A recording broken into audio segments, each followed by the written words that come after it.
इस खबर के प्रायोजक हैं D real estate, Kailash Chand वर्कवाला, smile up dental clinic.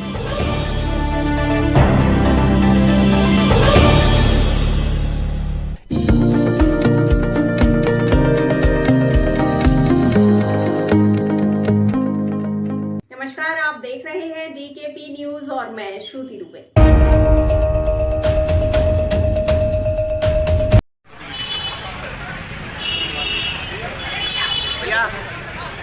Delhi में धीरपुर वार्ड में मिथिलेश मलिक, जो कि कांग्रेस की प्रत्याशी हैं, उन्होंने निगम चुनाव में अपने कार्यालय का उद्घाटन किया, जिसमें बतौर मुख्य अतिथि पूर्व सांसद जयप्रकाश अग्रवाल, मांगेराम गर्ग एवं पार्टी के कई वरिष्ठ नेता उपस्थित हुए।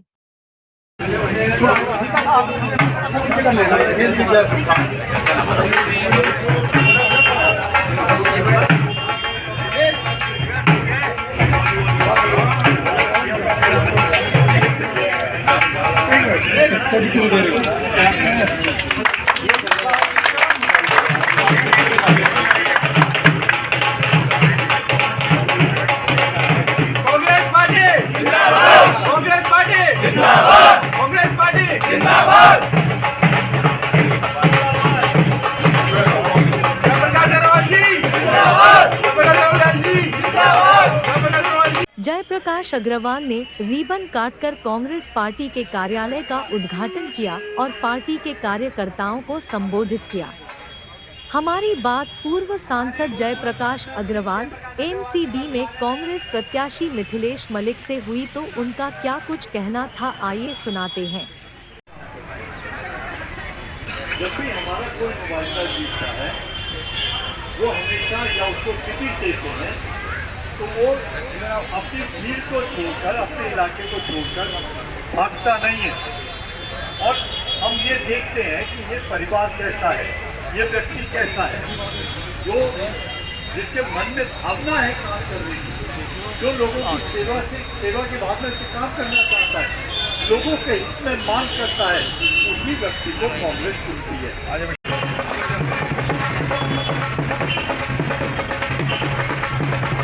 चुनाव लड़ रही है दिल्ली नगर निगम की, और हमारी एक राजनीतिक पार्टी है और आपने देखा होगा आज़ादी के बाद से कोई चुनाव ऐसा नहीं है जो हम ना लड़ते हों। हमारी एक विचारधारा है, उस विचारधारा पे हमारे हर नेता और कार्यकर्ता चलता है। हम लोगों की भलाई का काम करते हैं और यही कारण है आज़ादी की लड़ाई लड़ी कांग्रेस ने, इसलिए मन में संकल्प रहता है कि हम अपने लोगों के लिए काम करें। और चुनाव का हमारा ध्येय भी यही है, रोटी, कपड़ा, मकान और रोजगार। और जो हमारे छोटे बुनियादी चुनाव है कॉरपोरेशन के, उसमें जो कॉरपोरेशन से जुड़ी हुई समस्याएं होती हैं, उसके लिए हम लोगों के हक में काम करते हैं। सर, एक ऐसा मानना है लोगों का, कई बार लोग कहते हैं, जो बातें हैं कि कांग्रेस दिखती नहीं है, हालांकि जुबान पे तो है, लेकिन लोगों का ये मानना है कांग्रेस दिखती नहीं है। तो सवाल ये है कि क्या कोई ऐसी गली या मोहल्ला बता सकते हैं जहाँ आपको कांग्रेस ही ना मिलता हो? आज भी अगर कोई समस्या कहीं खड़ी होती है, कोई गरीब आदमी परेशान होता है, तो सबसे पहले उसकी मदद के लिए कांग्रेस ही खड़ा होता है। अगर आज पुलिस से लड़ाई लड़ता है तो कांग्रेस ही लड़ता है लोगों के हक में। अगर एडमिनिस्ट्रेशन से कोई लड़ता है तो कांग्रेस ही लड़ता है। माफ़ करना, पिछले 5 साल का और 8 साल का इतिहास उठाकर देख लें, कॉरपोरेशन ने क्या किया। सेंट्रल गवर्नमेंट में बीजेपी है, कॉरपोरेशन में बीजेपी थी। आप मुझे बताइए, एक विषय बता दीजिए जो बहुत बढ़िया निकला हो कॉरपोरेशन का। आज भी वो सफाई कर्मचारी परेशान रहते हैं, इनको पक्का नहीं किया। 4-4, 6-6 महीने तनख्वाह नहीं मिलती लोगों को। आप एक दिन, 1 महीने की तनख्वाह नहीं मिले, सारा घर हिल जाता है। कोई ऐसा बता दीजिए जहाँ रोजगार के साधन इन्होंने बनाए हों। सफाई व्यवस्था बिल्कुल ठप है, स्कूलों का बुरा हाल है, डिस्पेंसरी अब है नहीं कहीं। आप मुझे बताइए, सेंट्रल गवर्नमेंट में रहते हुए क्या कॉरपोरेशन को पैसा दिया उन्होंने? कोई स्कीम दी? जयप्रकाश जी, एमसीडी में यदि कांग्रेस सरकार बनाती है तो जनता की अपेक्षाओं पर कितना खरा उतरेंगे? कौन कौन से विकास के 100% सर, कॉरपोरेशन में हम थे, वो 5 साल का रिकॉर्ड निकाल लीजिए। कितने कम्युनिटी सेंटर बने, कितनी छोटी डिस्पेंसरी बनी, सफाई व्यवस्था, सफाई कर्मचारियों की जो हमारी सर्विस कंडीशन थी, टीचर्स की सर्विस कंडीशन थी, छोटे स्कूलों की, हमारी जो प्राइमरी स्कूल थे उसकी थी, सफाई व्यवस्था, कोई कमी नहीं है हमारी। बावजूद भी जो कांग्रेस का जनाधार का जो ग्राफ है वो कैसे कम होगा? हम झूठ के मुकाबले हारे। यही लोग थे ना जिन्होंने कहा था 40 रुपए में पेट्रोल मिलेगा, यही लोग थे ना जिन्होंने कहा था कि हम 1 रुपये गैस सिलेंडर पे बढ़ता था, सिलेंडर लेके सिर पे वो सिलेंडर भाभी नाचा करती थी। आज क्या हाल हो गया? आप बताइए मुझे, महंगाई की कितनी बुरी मार है। आप मुझे एक आदमी बताइए जिसको रोजगार मिलता हो, कोई इन्होंने जो इंडस्ट्रियल एरिया वो डेवलप करें। तो बात ये, हम झूठ नहीं बोलते, हम काम से नहीं हारे, हम झूठ से हारे थे। सर, निगम में जो सिटिंग कांग्रेस के पार्षद थे वो अन्य पार्टियों का हाथ क्यों थाम रहे हैं? ऐसा क्या कारण रहा है कि पार्टी उनके साथ अच्छे से रह नहीं पा रही है, या वो लोग पार्टी पे विश्वास नहीं कर पा रहे हैं? मुझे नहीं लगता एक आध कोई चला जाए वो अलग बात है, वो अपनी जाति कारण से जाता है। लेकिन कितने ही आप पार्टी के लोग हैं जो इन्होंने कांग्रेस ज्वाइन की, कई ऐसे हैं जो बीजेपी के हैं जो जिन्होंने कांग्रेस ज्वाइन करी। ऐसा नहीं है, ये बात ही है, वो एक बार के हिसाब से चुनाव लड़ते हैं। माफ़ करना, कॉरपोरेशन का चुनाव सबसे छोटा चुनाव, और उसमें भी मोदी जी का पोस्टर लग गया। अगर इन्होंने काम करा होता तो आज मोदी जी का पोस्टर लगाने की क्या ज़रूरत पड़ गई दिल्ली में कॉरपोरेशन के चुनाव में? जयप्रकाश जी, आप दोनों आदमी की बड़ी भूमिका रही है मिथिलेश जी को टिकट मिलने में, चुनाव में इसका कितना असर रहेगा? सर देखिए, मंगल राम जी हमारे दिल्ली के जो वरिष्ठतम नेता हैं 5, 7, 10 उनमें से एक है। इनका बहुत पुराना कैरियर है, इनके पिताजी भी मेंबर रहे, और जो इनका राजनीतिक हस्ती इनकी रही है, मंत्री रहते हुए जितनी इन्होंने दिल्ली वालों की सेवा करी, नई नई स्कीम बनाई, वो बेमिसाल है। और मुझे लगता है कि जिस तरह से इनका हाथ है हर उम्मीदवार के ऊपर, इसी के ऊपर नहीं है, दिल्ली में और भी जो उम्मीदवार हैं उन सबके लिए ये प्रचार कर रहे हैं, प्रसार कर रहे हैं, तो हम जीतेंगे। राहुल जी की भारत छोड़ो यात्रा जो इस तरह से सफल भी हो रही है, इसके बारे में क्या कहेंगे?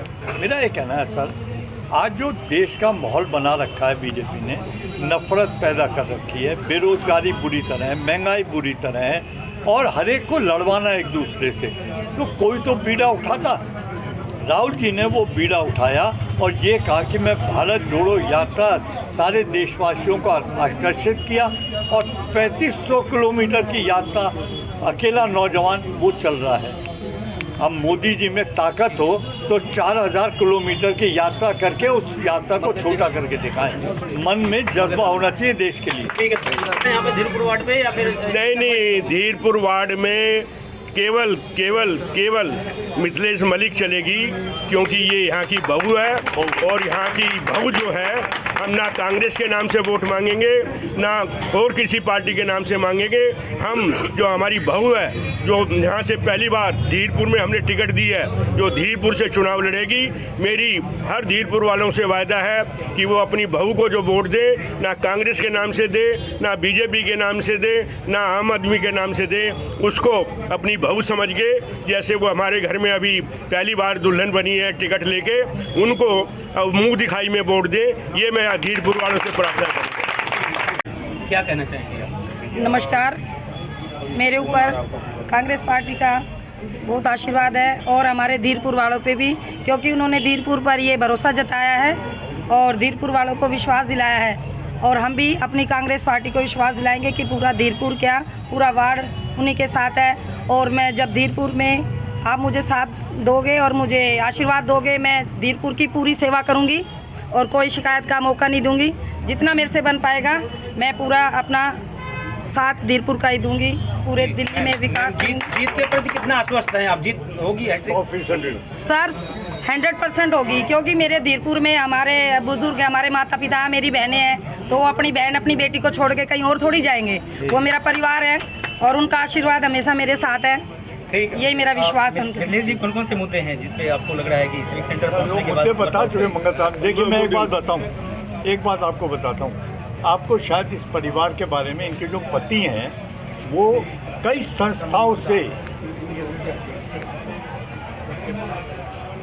हाँ, ये नंबरदार जी का परिवार है, और सुरेंद्र मलिक जो हैं वो दिल्ली की बहुत सारी संस्थाओं से, एनजीओ से जुड़े हुए हैं, जो गरीब आदमी के लिए काम करती है, जो बच्चों के लिए काम करती हैं, जो अनाथ होते हैं उनको पुस्तक दिलवाना, कई धार्मिक ऐसी संस्थाएं हैं जिनसे सुरेंद्र मलिक जुड़े हुए हैं। तो ये परिवार ना तो धीरपुर के लिए नया है ना दिल्ली वालों के लिए नया है। ठीक है, ठीक है, थैंक यू।